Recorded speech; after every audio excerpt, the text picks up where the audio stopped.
Yo, what's going on, guys? It is GZTV. We are back with another video. Is my camera fitting the whole screen? Doesn't look like it. Let me fix that real quick. Looked like there's some like black borders on there. I just want to make it look a little cleaner. Mic works. Mic check. Good. We are here. We are going to talk about the 14th episode of The Walking Dead Season 7.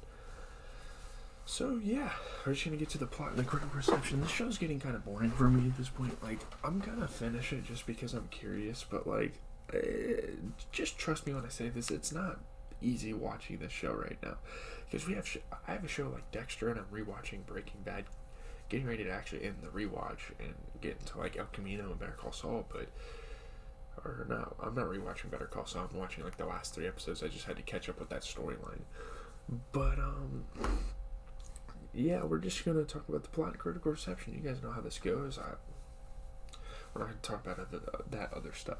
So at the hilltop, Sasha and Maggie have begun training survivors, including Enid, in the use of knives offensively in preparation for the imminent war against the Saviors. These people need to know how to defend themselves, and they're going to wage war on the Saviors.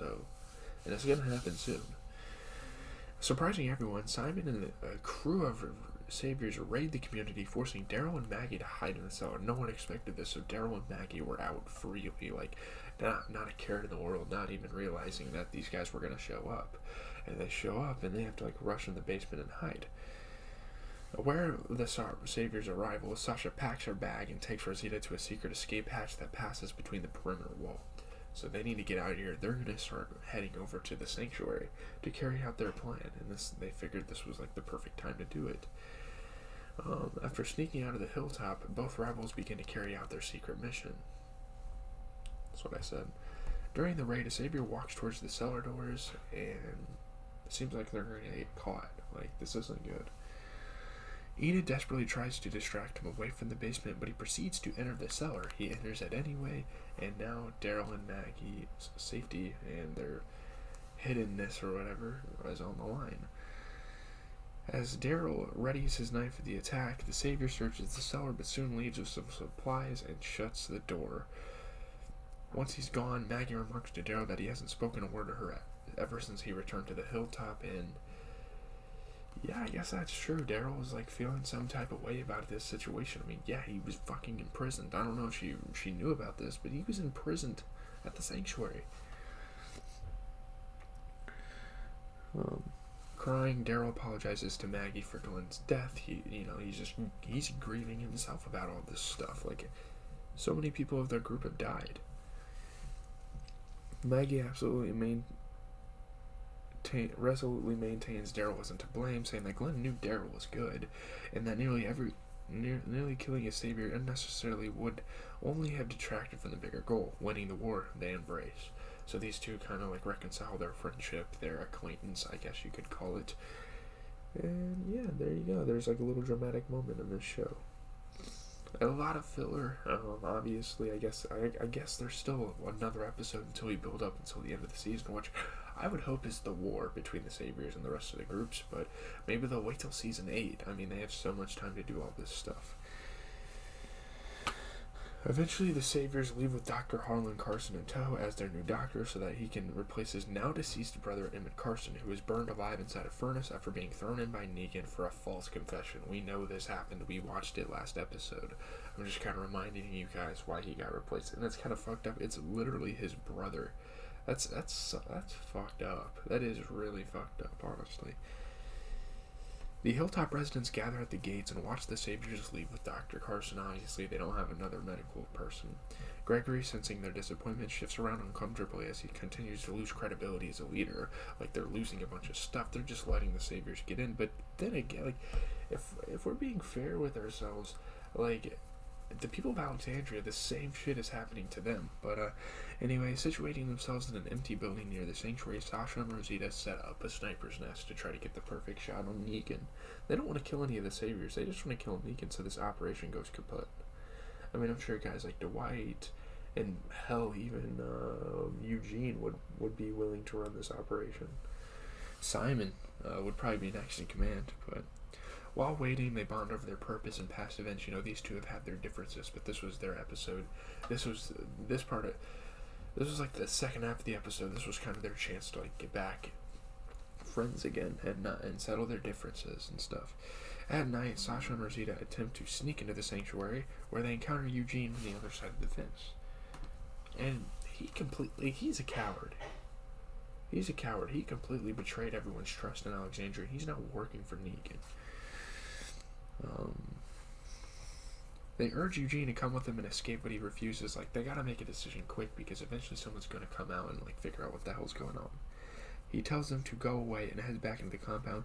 Rosita curses at Eugene in disappointment, you know, keeping similar sentiments about him that she's kept throughout the show. Like, you're a coward, you know, and he kind of is. Like, they gave him a breakaway attempt, and I mean, maybe once Negan figures out that people are escaping, he's probably going to start punishing everyone else for it. But at Sasha's suggestion, Rosita keeps watching as Sasha slips through the fence, but doesn't notice Sasha using a lock to close the opening behind her so that she can lock Rosita out. I guess this is for Rosita's own good. Sasha's trying to like play the hero here, and Rosita can't be mad at this, I guess. But yeah, despite Rosita's protest, Sasha explains to her that it isn't her time and that Alexandria still needs her. They don't need Sasha. Sasha is not in Alexandria. She's in the hilltop. Leaving Rosita behind, Sasha breaks into the sanctuary, kills another savior in the process, and runs through an open door to kill Negan herself. And obviously we don't really know what happens with this.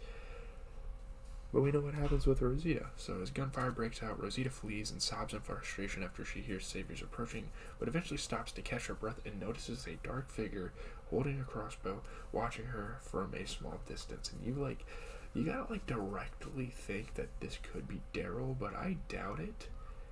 It could be Daryl. It could be like Jesus. The guy has like long hair. It could just be some random person. It could be like Dwight. Who knows who it could be. But yeah, pretty decent episode. Interesting plot twist. I mean, the whole episode was kind of meh, but the end really wanted me to watch more. So Nico Martin Green did great as Sasha in this episode. Sasha's decision to sacrifice herself to save Rosita was kind of weird. I don't know how I feel about that one. This was a pretty decent episode. I mean, it got a 69%, 6 out of 10, 29 reviews on the Rotten Tomato platform.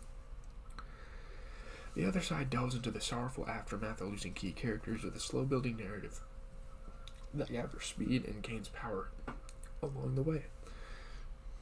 The focus on Sasha and Maggie was pretty cool. It is more of a Sasha and Rosita type of episode, but Sasha and Maggie's moments weren't bad. The decision to go with Rosita's plan rather than Sasha's plan was weird. Was kind of shit. To use the sniper rifle to actually, snipe Negan from the distance rather than Rosita's insistence to go inside the gate, because I guess you need the sniper rifle for close quarters combat. I don't know why the hell. It doesn't make sense that they would go to the sanctuary for this. Sasha's decision to save Rosita. I mean, if the show had really explained that Rosita was this awesome, essential part of the group, I'd be more inclined to agree with Sasha's decision. As it stands, Sasha seems just as integral to the group as Rosita. It makes as little sense as Sasha agreeing on Rosita's plan in the first place when the sniper plan is so much better. And it just plain sucks that the better character is waltzing off to certain death, while one of the show's worst characters, at least lately, is safe. Eugene turned out to be the true coward rather than a wolf in sheep's clothing. I liked that because you have to, obviously Eugene's not a character you like, but that's what they want. That's what they want, and they did a good job at it. It's probably a B episode. The moment where Sasha sacrificed herself and told Rosita to flee was a bit forced, and by all accounts, she seemed like she wanted to live. The bonding scenes between Sasha and Rosita was great. A moment like this was needed for Rosita, who's been frustrating to watch for sometimes, as she makes reckless decision after reckless decision. She's kind of like the new Andrea, honestly. That's what Rosita's starting to become here. And she gets pissed at everyone, and she's on her fucking period all the time, it seems. I don't know what the hell's happening. It is a B episode, though. The episode manages something I thought was nearly impossible at this point. It made me care about Rosita and Sasha's friendship. Rosita is becoming something of a drag of late, as her rage and self-loathing have made her tediously one note. Her interactions with Sasha, in which she never bothers to hide her resentment over Abraham, have been the worst of it. Sasha is less irritating, but she hasn't had a lot to do other than mourn and plot revenge against Negan. Thankfully, by the end of this episode, both women felt a little closer to actual people again. It's a simple trick. They bond over attempted murder and a list of Rosita's ex-boyfriends, but an effective one. The timing it took to get to the emotional payoff of the episode was kind of like a weak spot. Eugene's allegiance to Negan, its payoff was great. Sasha's decision to leave Rosita behind was kind of a nice twist with horrible consequences. It wasn't a good decision, and it wasn't one that I was very much a fan of, but it's a nice twist to it. We didn't expect this. It's an effectively emotional build with some stand-up performances. Sasha and Rosita did great. What makes this episode work on a wavelength most episodes this season have failed to is through the weaving in of the very plot points the writers have taken time to flesh out. Viewers' patience continues to be rewarded. Take, for instance, both Sasha and Rosita. They're both seeking to avenge the death of the man they both loved, and while this has made them more adversary than ally previously, we see them learn to find respect for each other with inevitable death approaching. One of these characters I think is going to die by the end of the season. The scene between Daryl and Maggie was great. Reyes and Cohan, great performances there. The impact of Sasha's decision to face Negan alone was interesting. In a series where the mustachioed soldier's death was somewhat understandably overshadowed by original character Glenn, played by Stephen Yeun, this moment feels like the Abe tribute he's deserved for some time now. The episode was an excuse to give Rosita some semblance of character development, something she's been sorely lacking over her 4 seasons on the show. It's also mostly set up for a cliffhanger that lead us in the final 2 episodes. It's serviceable on both counts. Sasha's actions, it's manufactured, undermotivated, like Morgan's turn last episode. Since Sasha never seemed to have much of a martyr complex, and her major character beat in the series so far was finding a way back from the brink after she became suicidal back in season 5. When it decides to slow down to give us character-centric vignettes rather than letting their personalities and emotions emerge from their involvement in the plot, it starts to lag and feel like a lot of filler. Yeah, that's what I was saying. It's a lot of filler. But yeah, Morgan's turn last episode wasn't bad, to be fair. I liked it. I liked him reverting to his old self, because that's something that during an event like this could inevitably happen to somebody. You could think you're in the clear, you could think you're a good person, but then, you could just go right back downhill. But leave a like, comment, and subscribe. I'm going to continue to do this show. I'm not super interested in it right now. Obviously, I'm watching Dexter today, so I'm excited for that. I'm starting season 4, but yeah, hopefully we'll get to Better Call Saul soon as well.